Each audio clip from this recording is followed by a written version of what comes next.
Yes, Red Zone TV kwoli webali kubanga ekyagoberera yonna gy'osinzira okubanga gy'otulabira kyokola kya mutawaana nnyo gwatambula naffe ku mukutu guno gwa Red Zone TV naawe omupya nga tunaba kubanga sikirira wansi awo olaba ekigambo kwata kade aka notification ogenda kuba tomisinga nsonga yonna ntera okugamba katera okujjukiza nti Red Zone TV etaddeyo ekintu kyonna leero nkuleetedde ebigambo by'omusajja oyo gwolaba ku screen amanyiddwa nga Yiga Kisa kya Mukama mumumanyi bulungi nnyo ebisinga okubanga byemumanyiddwako byebyo omusajja yavaayo n'akola ekikolwa ekyo ekyokuba nti yakunama n'amannya g'abantu be yakunamira n'agoogera era njagala kubanga mbikuwa ebigambo bye byayogedde oluvannyuma lw'okumuwa obwa Deputy RDC oluvannyuma lw'okumufuula Deputy RDC afuddeyo n'ategeeza nti bannange nze gwe mulaba nali ntamidde ebigambo bino nabyogera ntamidde ate navaayo ne neetonda wabula asiimye mbu Katikkiro Charles Peter Mayiga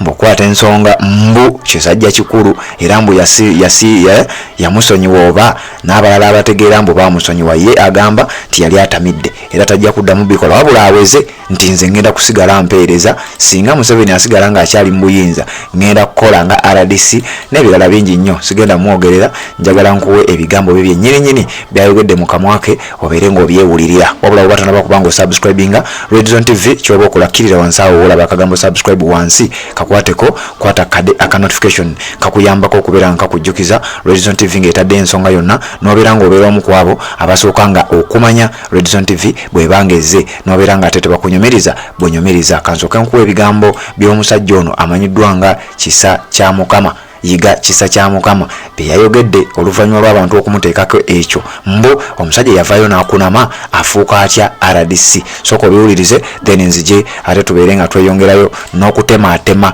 ensonga zino Red Zone TV kwoli naye waliwo abantu kyebategeera kumira kyo beewuunya nti omusajja yakuba omukunami kati bw'oba ekigambo kino nze bannamawulire bangi bakiteekeddako omulasa naye sina kujjavayo n'agenda mu kooti ate nze navayo neneetonda navaayo neetonda lujjudde baliwo nagiwandiika nengenda nekola vidiyo nawandikira Katikkiro bandisiivinga n'ebirala newe mpandikira obwakabaka era tebanziramu nga tewalirodde kunsisinkana antiiru kakati bwekyakosa neetonda fine ekyokubiri ebikolwa ebivve ebisigadde nakola bye bingi muli okutta abantu era abantu bakumumusosiyate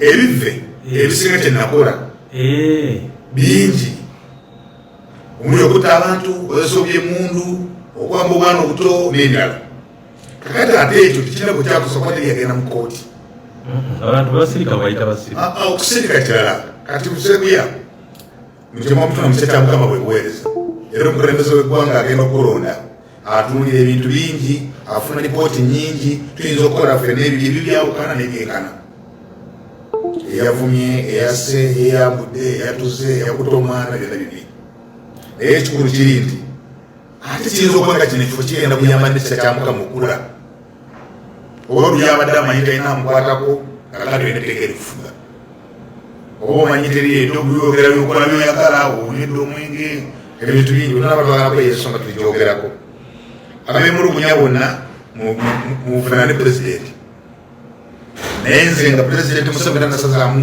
buweereza bwange nja kusigala ndi asisita RDC era banaakola ebivvi nja bakwata nja bakwata naye nga kikulu kiri nti omulimu omukolo ogutututte olwanyisa buli bwanguzi kiribattaka n'okumuberezinga abantu baffe n'okubasomesa pulojekiti za gavumenti zenkulu mwalabye batandisa pulojekiti nyingi so bukyanga mbadde senta w'abavubuka ekifo kye mbadde mukisinga kino kubanga wali mbadde independent management naye kati kino olina ebintu bingi ebikufuga ntambula puroguramu ya gavumenti wange olina okukola n'ebirala ate oluusi ebitukozesa ebintu ebityo omuntu n'ovaako n'onywa omwenge babasunguwadde kibiki n'okola ekivu lwebikolwa naye kati olwaleero otolaba nti RDC kijja muswaza omusanga mubala ng'atamidde RDC kijja muswaza omusanga n'obuwalawala kati singa nali RDC ekyo nandikikoze nange mbuwayo RDC n'abuzaawo naye oluusi kyangwako ng'omuntu alive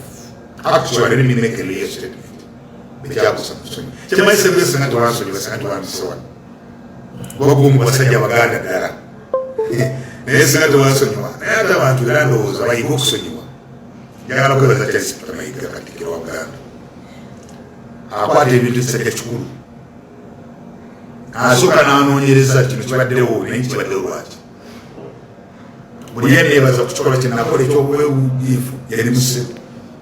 So abantu balokoka nnyo abasumba bemulaba abawulira abasumba balokose abamu baali babbi baali bateza bakunguudo kati basumba betupraising. So when something happened abantu yiga okusonyiwa ekyo kyekisooka era omuntu anaakola yeetonda. Actually Buganda did not get interest mu kikolwa kya kubanga kyali tekiwongerako ate kyankuba nywala kubanga nalemala okuva mu ttabyero nendabanga nange kinkubi. Yeah. That's what I can do, and I'm going to serve, and I will serve. Between against public service, against court, you go. As long as President Museveni is the president of Uganda, he's unappointed, he is appointing authority. I will be the RDC of Gomba. Karisa. Ate sebeni musira RDC. Ndimwana nzaro y'Gomba nje kusigala mpereza. As long as President Museveni is in chair, as long as community and muchali, just kusigala abantu. So tumefanya kigana bayamba okola kati omuntu ayina title era kati ayogera mu mukungu. Newe n'abasiri RDC. Still I will fight for my people.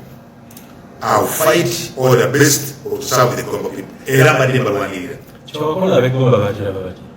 Yesanyukira tuliza kudda mu lugambo yesanyukira kabi mwana wange mukazi wange okuleka omusiri yesanyuka era mpulidde ndabe ku social media nyingi he was rewarded. Those are fools. How can a president accept such thing?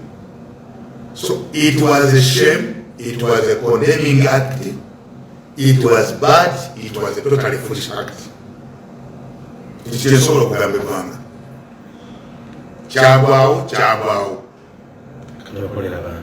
kati nkolera abantu ekirala ekisembayo mujje mu buweereza omuntu yenna eyeetantala okujja okutabangula Gomba nga ndi RDC byokaweddemu.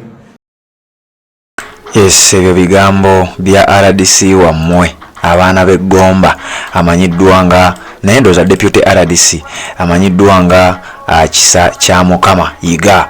Omusajja yakola ebyafaayo, omusajja yakola ekyo kyonnyini kyemumanyi naye yennyini kyewulidde yeetya yategeeza nti yali atamidde era ne yeebaza Katikkiro simana biki naye ng'ebigambo ebyo mu politics simanyi oba waayo statement nga nsobi oba kati ekyo yinza kinyumiza ani nti nali ntamidde. Anyway, Redzone TV kuolinze njagadde kuwa bigambo obiwulirize obitegeere nga bw'obitegedde obivuunule nga bw'obivuunula nga bw'obitegedde bw'oba obitwala. Redzone TV kwe tuli webale kubanga okyagoberera bina gy'osinzira okubanga gy'otulabira gwatanaba kubanga osubscribinga nnyongera okujjukiza kkirira wansi awo olaba ekigambo subscribe okikwateko kwata kade aka notification obeere nga tomisinga nsonga yonna. Genda ku mukutu gwaffe ogwa Facebook Redzone TV ku Facebook tutaddeyo ka video ak'omwana omu ng'arapinga nti simanya biki ogenda kawulira nkatadde yaawo ng'omwana ayogerera bino ogenda tugezaako kuzimba bantu ate gwegezaako kuleetamu bakunamye. Anyway, sijja biyimba siri muyimbi naye nja kusaba genda ku mukutu ogwa Redzone TV ogwa Facebook